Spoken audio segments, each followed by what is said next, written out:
President-elect Trump rapidly rolls out his cabinet picks and policy agenda, White House reporters are apparently growing weary. One New York Times reporter saying, quote, everybody's exhausted as the press braces for a second Trump term. Fox News senior political analyst Juan and Samantha Dravis, a former George W. Bush White House staffer, join us now. Juan and Samantha, thanks for coming in on this. So the press corps is gearing up for round two with President Trump, and they are already exhausted. Listen to this quote from the New York Times political reporter Peter Baker. He says, anybody who went through it the last time remembers how nonstop it was. It ends up kind of becoming all-consuming and taking over your life. It wears you down. Okay, so Juan, let me ask you about that. No doubt it is a more busy schedule with President Trump, but is it also that under President Biden, you know, oftentimes the White House lid was called at 10 a.m., 11 a.m. People got used to kind of an easier schedule.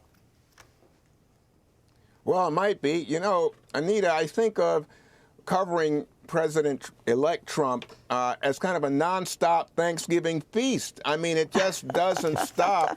It's incredible. I mean, he has 1 a.m., 2 a.m. tweets that go out, and you have to wake up and cover that.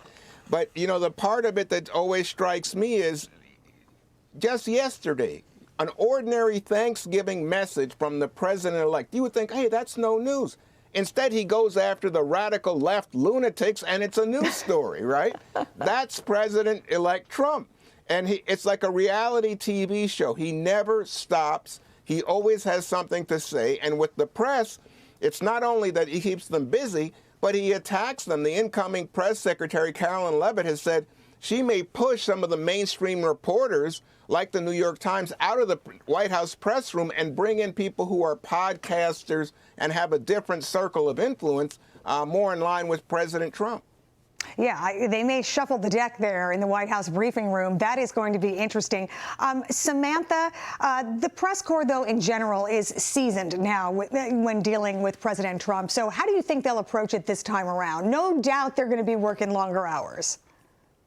Well, it doesn't seem like they've changed much since their first approach and their first go-round, which is a relentless pursuit, not of the truth, but of Donald Trump. And if they're exhausted, I think the American people, Anita, are just so sick of the media acting like they're doing such an exhausting public service, writing hit pieces on Donald Trump and his staff all day, using anonymous sources, writing pieces that are missing context, in many cases have proven to be totally false. And I think that this press corps now needs to focus on being objective journalists pursuing the truth and not activists trying to get Donald Trump. I think that's why you're seeing Trump and his staff look to shake up the briefing room, bring in some folks that have millions of listeners and viewers, but who are not so hostile to them.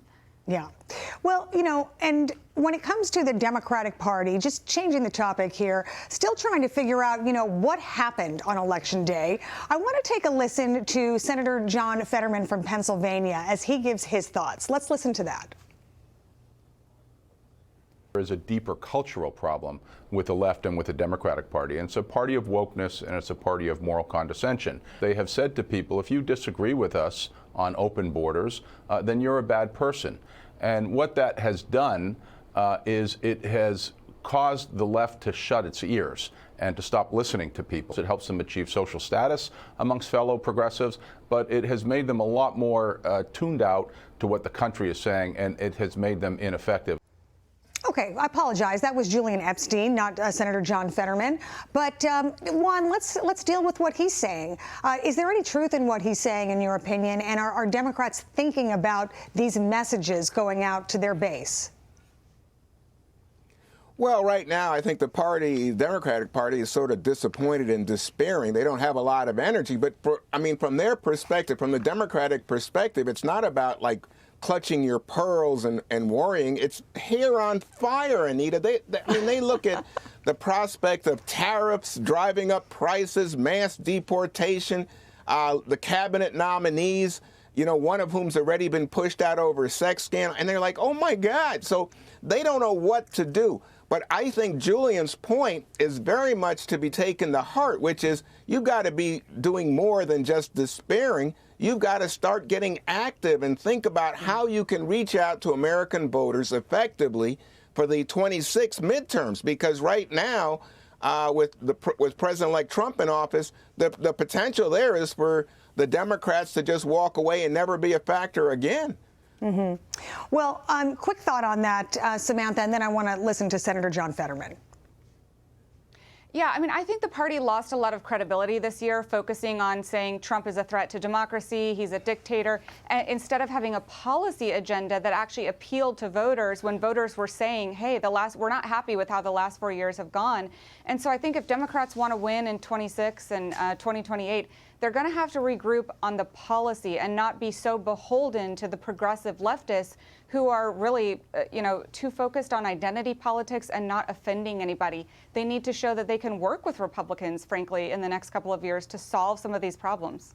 Yeah, and on that note, let's go ahead and listen to Senator John Fetterman. He has some advice for Democrats out there. Take a listen to this. Sorry, I'm going to read what he says. He says, we are not even at Thanksgiving. Sorry about that. We're not even at Thanksgiving. And Democrats just can't stop losing their minds every 15 minutes. We really need to pace ourselves. Realize that this is how elections go. At least for the next 2 years, they're going to have the opportunity to write the narrative and drive the narrative. If you freak out on everything, you lose any kind of relevance. Juan, do you think that there's some truth in that? And should Democrats listen to him? Yeah, well, look, you got to not only listen, I think you can learn. Obviously, he had some success with the voters in this election, and he did so with a populist message. I mean, there's lots of, reaching out to, we're just talking about the press, Anita, reaching out to sort of unorthodox platforms that had some impact. He really appealed to those young white men. Democrats have to do a better job with the populist message to the blue-collar white men in America. Yeah. Okay, quick thought, just to wrap it up for us, Samantha. Did you ever think you'd hear that message from John Fetterman, and do you agree with him? It's definitely surprising. He's turned out to be sort of the voice of reason in the Democrat Party, and I really appreciate it. And I think he's right. I think this is a party that needs to regroup, reset. The freaking out, so to speak, is not productive. They need to take the L, as they say, get a policy agenda that appeals to the American voters, and go forward. Well, we will see what happens, but one thing is for sure, it will be a busy 4 years ahead. Juan Williams and Samantha Dravis, thanks so much. Hey, Sean Hannity here. Hey, click here to subscribe to Fox News YouTube page and catch our hottest interviews and most compelling analysis. You will not get it anywhere else.